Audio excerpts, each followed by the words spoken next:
Hello and welcome to another exciting episode of the show called One Step. Let's talk about the journey. My name is Joel Bennett and today we have an incredible guest who has mastered the art of transforming properties into profitable short-term rental ventures.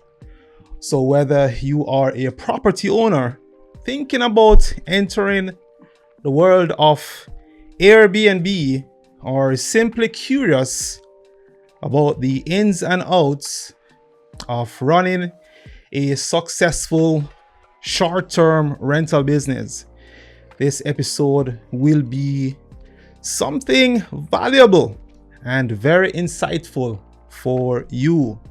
Join us today is Chevell Jackson, a savvy business owner who has turned hosting into a thriving and scalable business. I'm excited. Let me just put that out there. We will be diving into her journey from the initial idea to navigating challenges and building a sustainable business. So listen to me, sit back, get your notepad, notebook, whatever it is you use to write with, and get ready to be inspired by another amazing story. Welcome to the show, Miss Chevell. How are you, ma'am? I'm doing good. I'm doing good. I'm happy to have you. Thank you. And like I normally do, before we get into it, can't leave out my icebreakers. You know what I mean? It's the mood setter. So I have a icebreaker question for you, just to set the tone of our conversation. So here goes. Okay. Before we get into the business side of things, I'd love to know what's the most memorable, or should I say surprising experience you've had as a Airbnb host. Even if the story is weird, I want to hear about it. Maybe a unique guess or an unexpected situation that you can remember standing out in your mind. For me, it's making every guest feel as if they're home. Because I travel, right? Yeah. And whenever I travel, I want to take a nice shower. And the place has to be clean for me. The place has to be clean for me. That's the number one thing. So having my guests could come in, take a nice shower in a clean environment, taking a sleep, and everything is just feeling like home. Yeah. That's the priority for me. So that's what I would say. And then decorating. I love decorating. Decorating is the next thing to me hosting and everything. So that's what stands out best for me, I would say. If I should ask you, what is it that from your experience, obviously, what do people look forward to the most when they rent, I'm going to say, a space? When they rent a space, they get the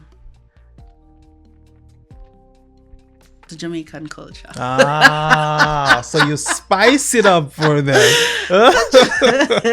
The Jamaican culture is what they get. Like, it doesn't show so much of a Jamaican vibes like when you go into the house. Yeah. But the way how Jamaicans clean their place. Oh yeah. And it has to be tidy. Yeah. And the living room has to be like the space that it's decorated, well decorated and always decorated. And you can't sit in that couch. What?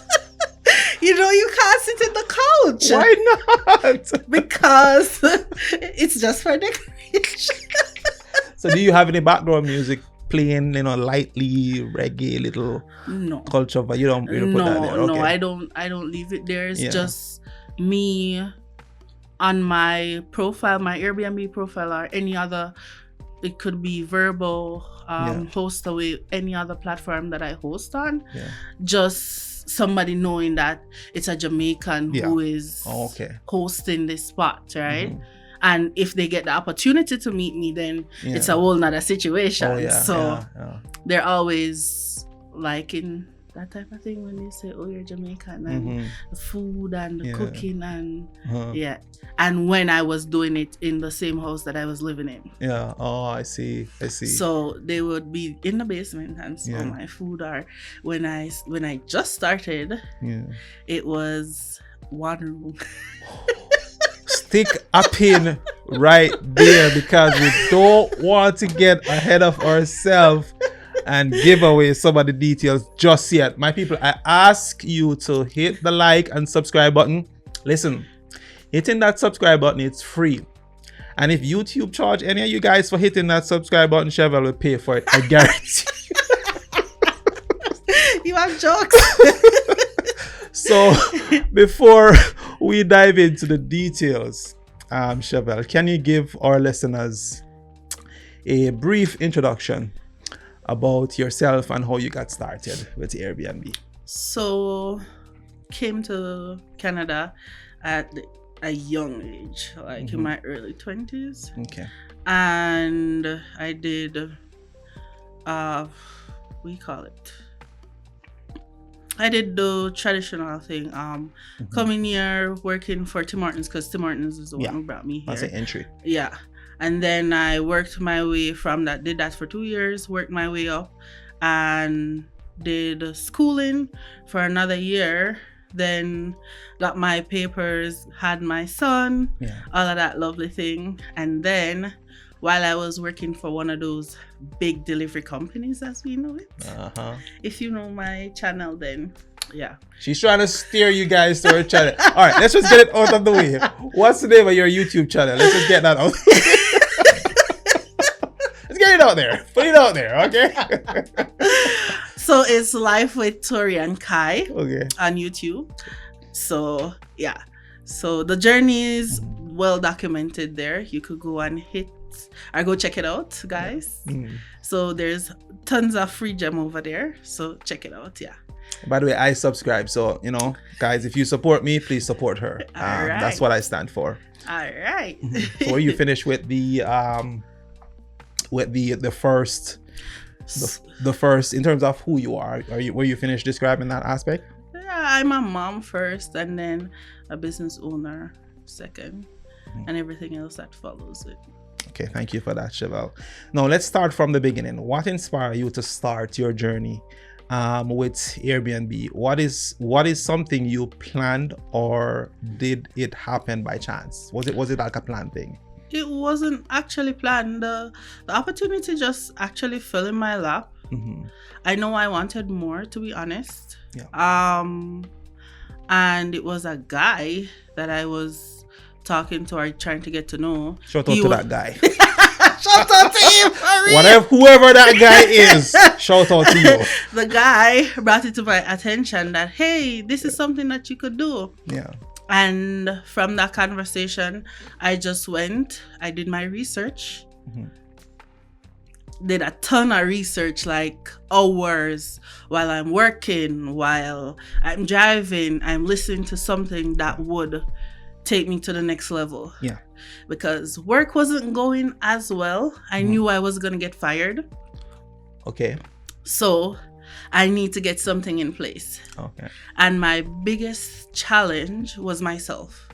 Honestly, the fear of unknown, the fear of, can you thrive with doing this? And all of those that come with it, like, I have to be listening to people. I have to talk to Oral many a time. Shout out to my brother, Oral McLean. Oral, I have to call Oral. Oral!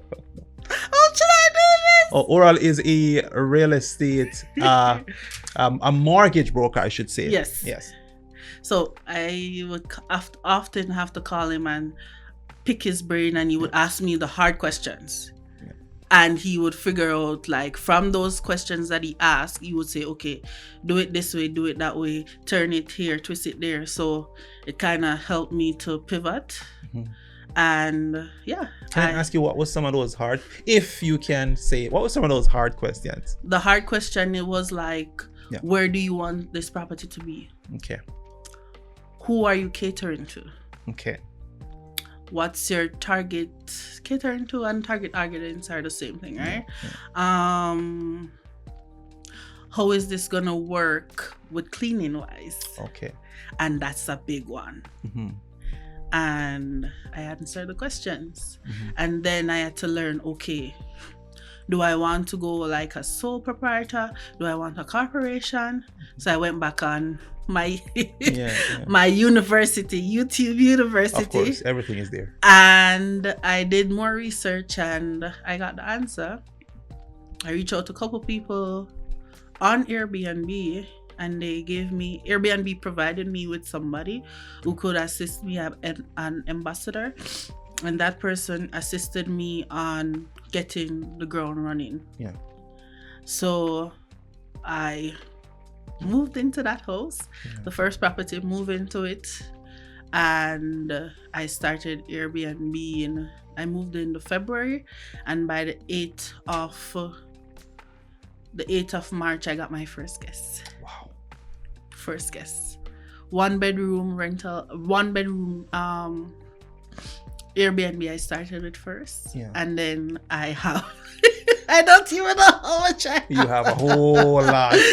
And I'm mentoring people and all of these things. So Okay. I don't want to let me stay on track here, because we're gonna come back to aspects of that. You mentioned that there were challenges. You say you were your biggest, and if there are any other, please share with us. How did you overcome these challenges? Was there a particular turning point or a strategy that you used? So again, back to my university, I go and I listen to Overcoming Fears, because one thing for me, I'm a risk taker. I take the risk. Shout out to all Jamaicans, risk takers. I'm not joking, man. Jamaican people are brave, bold, skilled. The list is so long, but you are correct. You didn't even have to say that. I figured that much. Yeah, I took the risk, and I'm here. Can you share maybe one or two of those risks? Again, just think about what you can share and be mindful of that. But what were some of the risks, one or two maybe, that you found yourself in or you took? Going to look at the first property. Okay. Walking through it. Planning how I'm gonna take this forward. That was the biggest risk. Like, can I afford the cost of everything that I'm taking on? Am I gonna make enough money to survive?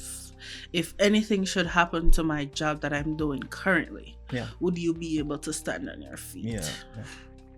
What did the first year look like?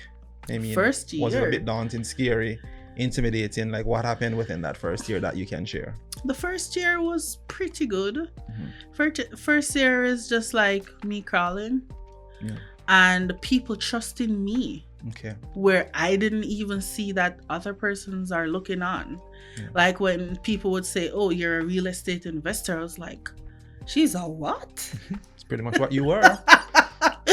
And they're like, "Oh, you're the mogul." I was like, are they talking about the same person? Same fearful, scared individuals in the beginning, right? Yeah.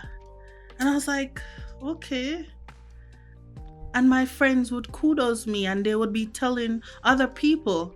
Yeah. And then because of that, people who know my story would want to get to pick my brain and how they could start, and they come. All right. I want to find out, how did you start to scale up? Because I'm sure there are some strategies there, Chevell, that the risk. What was involved in those risks? The risk. You figure, I could grow this. Let's get some more people in. Like, what was the strategy? How did you get there? To start scaling up the business. Yeah. Scaling up the business, just trusting God and doing my thing. And if it works, it works. If it doesn't work, then so be it. I tried. Yeah. That was the most important thing for me. So I could say I just tried and I'm succeeding. Apart from the word of mouth, because your friends knew that you were doing this thing. Yeah. And I'm sure they started to spread the word for you. Was there any form of marketing involved to get yourself out there to say, okay, I have Airbnbs, anybody interested? No, I did. I'm somewhat private. Yeah. So my personal information wouldn't be out there, and none of my friends knew anybody who was traveling. So Airbnb did a pretty good job of marketing. Okay. The property for me, so that I could grow. Okay. And scale up. So Airbnb is a general cover itself. Yes. That you have to subscribe to or sign up for. I have to sign up for it, yeah. And they do the promotion for you. They do the promotion. To say that you have rooms available. I have a 1-bedroom available, and it's going to be shared with the host. Okay. And at first, I was hosting only females. Really? Yes. Only females. I find that women are more supportive than men, though. I just say that. That's what I've seen having this. You know what? At first, yeah, it's more like a security, because you're a female and you have a son, so how can you be having strangers in your house, right? Okay. And then I went back to Oral. Yeah. And I spoke to him about it. Like, hey, Oral, you wouldn't guess what I did. And he was like, what? And I told him, and I was like, you know what? I'm not going to use both rooms to do Airbnb. Yeah.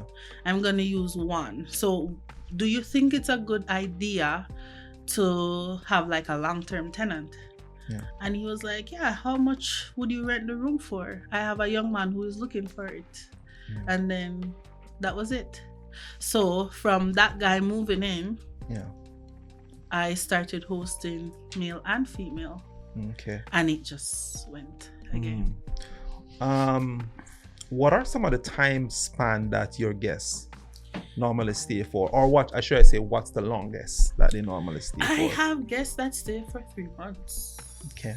Not in the 1-bedroom, but before I started doing it that big, the scale that I'm at currently. Yeah.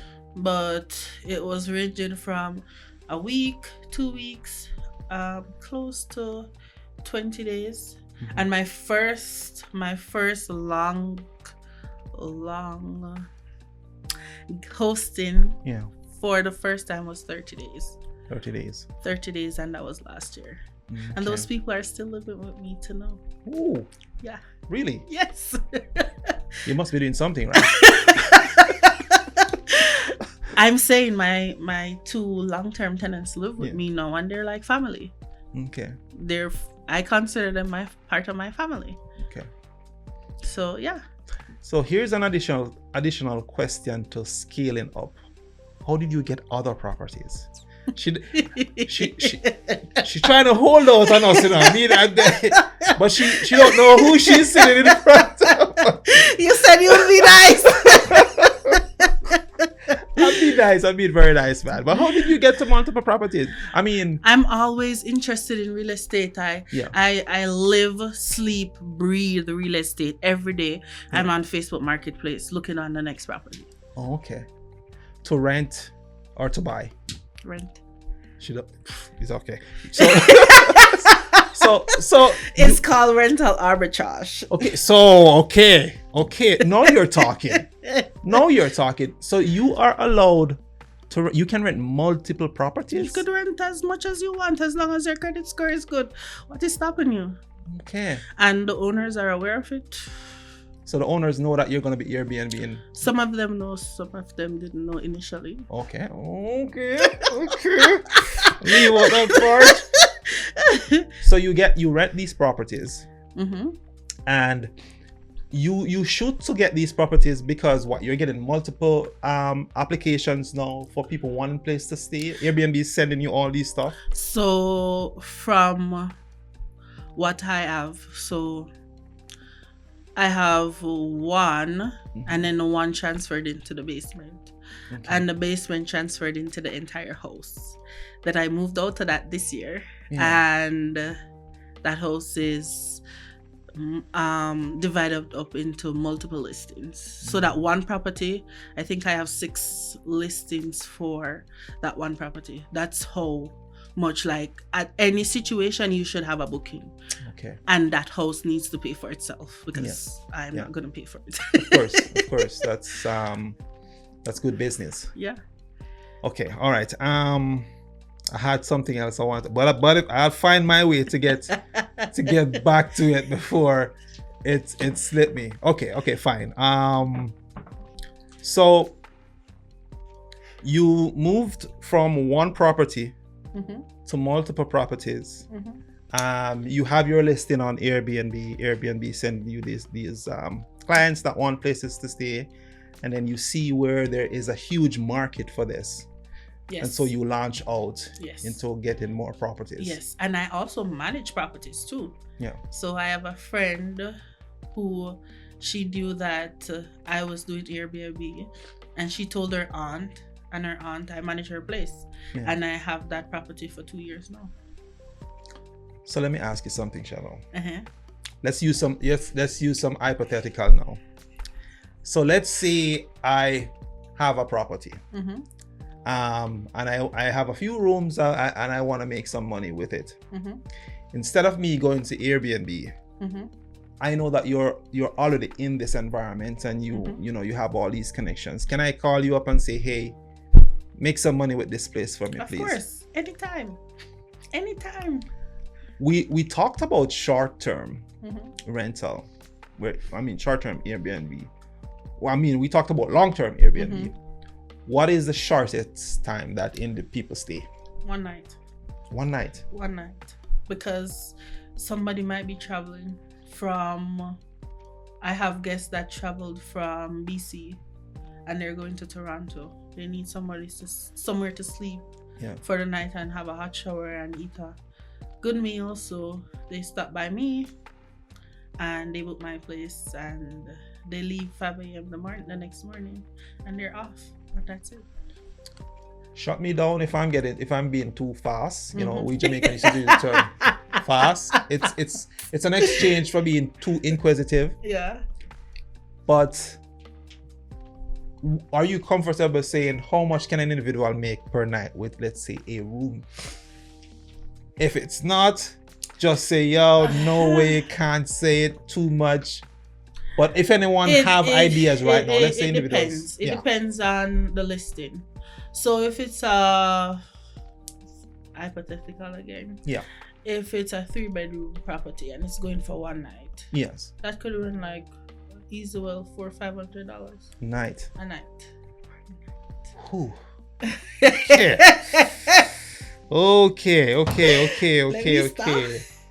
I smell money. Don't know about smelling it. All right. So because I'm trying to make sure I cross my T's and dot my I's here. In terms of safety, Chevell, because I'm sure people are going to be wondering about that. I don't want to let anyone inside my house. How do you know that this person is not a Airbnb vet them for you. Okay. Airbnb vet them for you. Okay. I have had incidents where not in my personal space, but in the basement. Okay. I have one guy who just decided to go nuts. Meaning he did take something and went on the neighbor's house top. And this is a brand new area. So when you say he took something, we're talking about narcotics? Yeah. Okay. So he took something, and I have cameras at every entrance. Yeah. Every one of them. I have cameras. And he called the cops. And the cops came banging on my door at 10 p.m. Yeah. And saying, oh, do you run an Airbnb? And I'm telling you, I am just embarrassed. Wow. I am embarrassed. I was like, what is going on? My knees are trembling, when you are just awake. So he called the cops. He was on somebody's house, their garage top or house top. I don't know how. Yeah. But those are 3-story buildings, so make it make sense, and right? Yeah. And somebody's chasing him with a dog. Sorry to laugh. But I was like, oh. So anyways, the cops came and they checked the cameras to see what is going on. Nobody was chasing him. But with those footage, he was out by the next morning. I'm done. That's it. Mm-hmm. He damaged my place.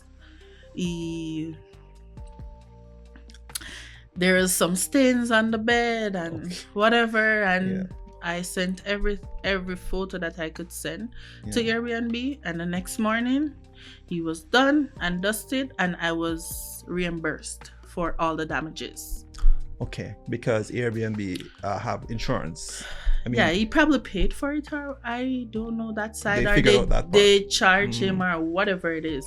But with Airbnb, you have to dot all your I's and cross all your T's. Yeah. If it's a case where a guest does something to your property and you could prove it, you're getting every red dollar back. Okay, that's good to know. Yeah. That was gonna be my next question. But I answered it. But you did so well. It's really interesting. It's interesting, Chevell, to know that there are so many other ways to make money, but because we don't know, we don't have the information. Nobody will willingly want to share it. And individuals, I don't even want to go there. And so I want to take this opportunity to thank you again, because that's what this show is about. It's for it's community building, and at the same time, it's to have a ecosystem filled with information for anyone, anywhere, in terms of where you want to go, entrepreneurship, business, whatever, or just a heroic story. I like that too as well. So thank you for sharing that. Okay, so what about managing expectations? How do you ensure consistency and positivity where the business is concerned? Consistency, I would say most Jamaicans have this thing where they don't want anybody to do anything for them. Yeah. So I'm that type of person. Even if you clean for me, I would go and inspect it. That's just me. Yeah. Because I see everything, and I literally mean everything. Yeah. I see everything. I believe you. I see everything, which sometimes I was like, Chevell, just close your eyes, but I can't. Yeah. Right? So, but just showing up for my guests, giving them the experience of quality for what they pay for. Yeah. And that matters to me. And it's a good feeling to see how many 63 reviews of guests who have passed through my hands, right? Yeah. For myself personally, in the 2 years that I'm doing this, right?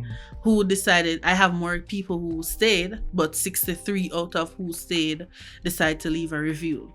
And all of them are positive. Okay. Have you had any negative reviews? Of course. And how do you deal with that part? And the thing is, I have one personally for myself. Yeah. And this person was just not cooperating. They messed up my duvet cover, and I charged them for it. This wasn't expensive, but it was ink. Yeah. I charged them for it because ink can't come out of white. Everything is white for me. So imagine a guest coming in and seeing an ink stain on the bed that doesn't sit well, so you need to pay for it. And the lady went on her ramp and she spoke some things. Yeah. And I called Airbnb. I left my review. Yeah. I cleaned up. I did everything that I was supposed to do. Yeah. And after writing the review, after I sent her the bill to pay for what the damages that she did, she wrote a terrible review. So I just called Airbnb and say, hey, this lady is telling all lies. Yeah. And I wrote it underneath the review, like after the guests leave the review, then you could reply to their review. So I wrote it lies, lies, lies, and more lies. Yeah. That doesn't sit well with me, because there's so many other people who came to my place and they never have these. The lady gave me a 1 star. 1. And saying dirty linen, dirty this, and I was like, me? Never. Never. I take pride in anything and everything that I do. So you will never ever get a dirty house or a room. But I mean, other viewers can look to see all of other positive reviews and say that, you know, there might be some holes in this. Yeah. So once I spoke to Airbnb, they say, oh, this is a biased review. So they remove it. So that review it was there for a second and it's gone the next second. So Airbnb monitors these reviews too. Yeah, they do. Okay. And they follow so lots of people don't know that Airbnb can actually see the conversation between you and the guest. They could go back and they could read it. Okay. So I often make references to say, hey, go back and read that message and you will see everything. Because I have people who I kind of say mentor them on doing Airbnb, and these are some of the scams that other guests come to their place and try to pull. Oh, if you don't pay me X amount, I'm gonna write you a bad review. Yeah, they use it for threat. And then it's just ridiculous. But if you don't know, like for me, I'm always educating myself on Airbnb. I'm always getting the latest because I have other people that I follow on YouTube who does Airbnb.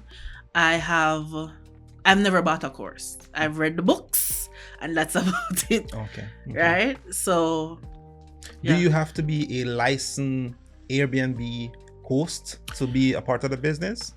You could start the business, you could start hosting before you go to registering for the license. But first thing I would say, get a corporation started. Okay. And from you start your corporation, then you go open a business bank account. And from that, it's pricey, like $400 and something, but just throw it on a credit card, you'll make it back in no time, right? From that, you open the bank account, then you go and call CRA, set up a CRA account, so register for a GST number, and you get your business stuff all in the email for you once you're done with your registration, and you're golden. Now it takes time for you to actually get the business license set up. So Thank you for sharing that, Chevell. You have a website right now, right? Yes. And I'm not gonna let that slide. Do you want to put that out there? What's the name of the website? What can people expect on it? You could go on the website to book one of my listings to stay at. You could also go on there if you have a property and you want management for it. Okay. So I'll take care of that for you. What's the name of the website? And it's Alluring Keys treasures.com. I'll put it in the comment section. Please remind me just in case I forget. Okay. Anything else you want to make reference to in terms of that website? And also, if you are interested, you could email me at info@alluringkeystreasures.com. Okay. Okay, thank you for that. For those listening and considering starting their own Airbnb business, what should they know about the financial side of things? Is it profitable as it seems? I might ask. It pays my bills. And that's pretty much why we get up and go to work anyway, right? Yes, it pays for me. How do they get started if they're interested? I mean, I know you mentioned that you manage properties, you mentor individuals also, but I mean, so are you putting it out there that individuals can reach out to you? Of course, reach out to me. Help support a Jamaican from one Jamaican to the next. Support the Jamaican. I want you. So basically, from the grown up Chevell, how would someone who is interested in getting in the business? Don't try hold out on us, you know, because I'm not hold out for you, man. I don't know why you feel like saying hold out. So let's talk about it. How would I get started if I want to? Let's use myself as an example. Just link my man. I'm always once you set up your account, link me. I'm send you my code. I'll send you my code. Yeah. And then you'll register. I get something, you get something from it. Okay. So there's a registration. There's a referral bonus to every new guest, every new host that I carry on. Okay. So let's talk scenario here, Chevell. someone reach out to you. They say, okay, you know what? I have a big house, a 4-bedroom. It's probably me and my significant other. There's not a lot of people there. So they have a few rooms that they want to rent out or to get started in the Airbnb business. Can you walk us through a step-by-step procedure if possible? So again, register for Airbnb, right? And have professional photos taken. That's a gem. Okay.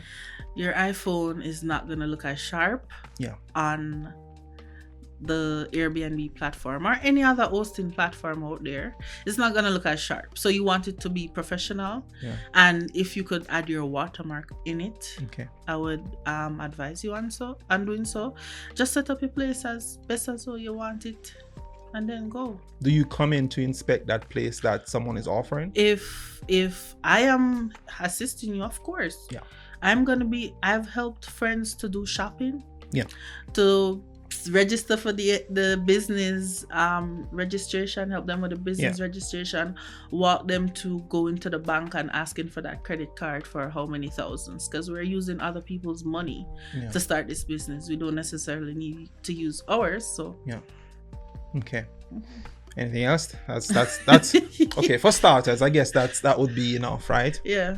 And then later on down, you want to, because what I realize now, I did listing back in July, the end of July, and it wouldn't show up as now listed until you provide them with the business license number. Okay, so you have to get a business license? No. When I was starting, no. Okay. It took me months to get the business license. So I need to go register my business to say I'm starting an Airbnb. Whether you want to do sole proprietor or corporation, do that. But what I'm talking about with the city of Edmonton and Airbnb, are the cities are coming to ask for, hey, what's the business license? They won't publish your listing until you could put that business license in. So I can't randomly Joe blow off the road to say, hey, I have a room, you want to send people over here too? Well, not now. Back in the day, yes. Okay. Back in the day, yes, but not right now. Have to go register. You have to register. And the registration, mine took quite a bit of time. I don't know why. But others, they got the business number. And then from just once you could plug that business number in, you could start. You could start hosting your first guest. And from there, it's sky's the limit. Okay. All right. Thank you for that, Chevell. What advice would you give someone looking to finance their first Airbnb property? Any tips on what to watch out for? Because I probably should have asked you this. Again, it's another probing, fast question. Being inquisitive. Have you gotten to the point where you actually own some of these properties? Look at her face. I know what. Look at her. Okay, cool. All right. Cool.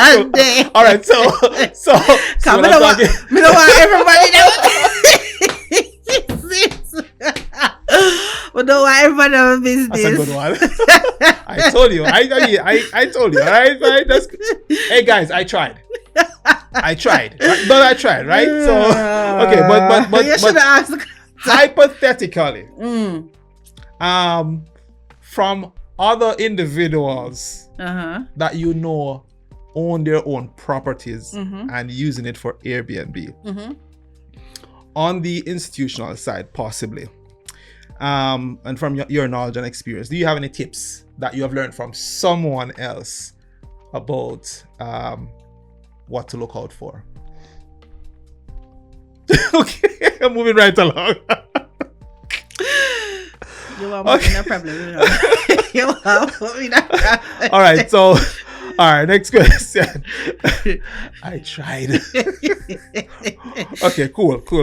All right, one aspect that oftentimes gets overlooked in the legal and regulatory side of things. How do you navigate the local laws and regulation that comes with running an Airbnb business? Do you have a consultant, or do you do your own research? Or do you get that part? I just do my own research. Yeah. I do my own research. If there's anything that I need to know. Yeah. I told you who I call already. Oral, our YouTube university. And yeah, and I have other friends who are running their business too, who we collaborate on different things. So I'm always in the loop. Like one of my friends, and she'll probably come on your show soon.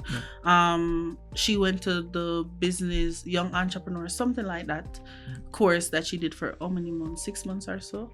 And she was the one who was like, hey, you need to have this and you need to have that. So yeah, I'm learning, right? I'm still learning. I just want to take this opportunity again to shout out to Oral McLean, mortgage broker. This guy is our go-to when it comes to real estate, properties, renting, finding the best location.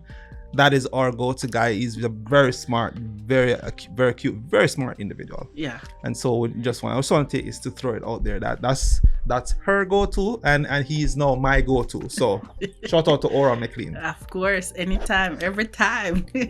So have you ever, let's get into propaganda now. Yeah, no. Some kind of propaganda. Yeah, no. Sure. Have you ever faced any legal challenges? No. Or changes in the regulation that impact your business? No, never? Not yet. No. Do you know of anyone who? No. I don't know anybody in BC. So BC and Toronto would be the ones who are clamping down. But my accountant told me that in BC they would have to have like a property. The owner lives in the main part of the house or some part of the house, to be able to Airbnb it over there. Really? Yes. That's a thing in BC. But I pray to God, fingers crossed. The law doesn't. That regulation doesn't reach. It doesn't reach Edmonton because a lot of us will be crying. I see. A lot of us. Yeah. So. Looking ahead, Chevell, what do you think the future holds for Airbnb and the short-term rental industry? Any trends or changes you're keeping your eyes on? I mean, apart from that one we just spoke about, the landlord have to be living in the property itself for you to be able to rent it. So far, no. No. It's getting better. I mean, Airbnb has its own flaws, but again, I've seen things change over the course of the time. And again, you have to keep yourself educated about whatever it is, whatever journey you're on, or whatever thing that your passive income you're trying to make. Yeah. Keep on getting educated about that. That's all I could advise you, because I do still. So that's a good pivot question. Are there any new strategies or technology innovation you are using to implement in terms of your knowledge base and what to look out for, prepare for? What are you following apart from? Just YouTube again. Just YouTube. Most of my research is through YouTube and reading the articles that Airbnb posts. Yeah. So they send you these articles? No, they're in the app. You just have to go around and play with it. Yeah. Okay. Everything is there. Okay. I'm new to this. You're new to it. I'm learning because I'm now seeing that I didn't know. Yes, I know. I don't know everything. I didn't know that there was a Airbnb body that you can get yourself in line with to support you. Yes. In this journey. Honestly, I didn't. And it's right in the tab. Say, find a host near me. Yeah. That's how I found my person who assisted me. And when you get the first guess, the sparkles and the fireworks that comes out, it's an exciting feeling, right? So okay, thank you for that, Chevell. This has been an incredibly insightful conversation. Before we wrap up, Chevell, what advice would you give to someone who is thinking about starting their own Airbnb business today? Start. If you fail, try again. Figure something out. Start. Okay. Are you on any social media platform? Where can people follow you, get to know you, maybe learn from you? On YouTube again, on Life with Tori. I just started posting more content about Airbnb and rental arbitrage and all of that. I'm very private, as I say. So you're a businesswoman and private. couldn't work together, right? The private life will need to stay private because there's some people who, once they get certain information, they'll take it and run with it, right? I'm very much aware of that. So just a way to protect myself and what I have going on. So I keep it near and dear to my heart.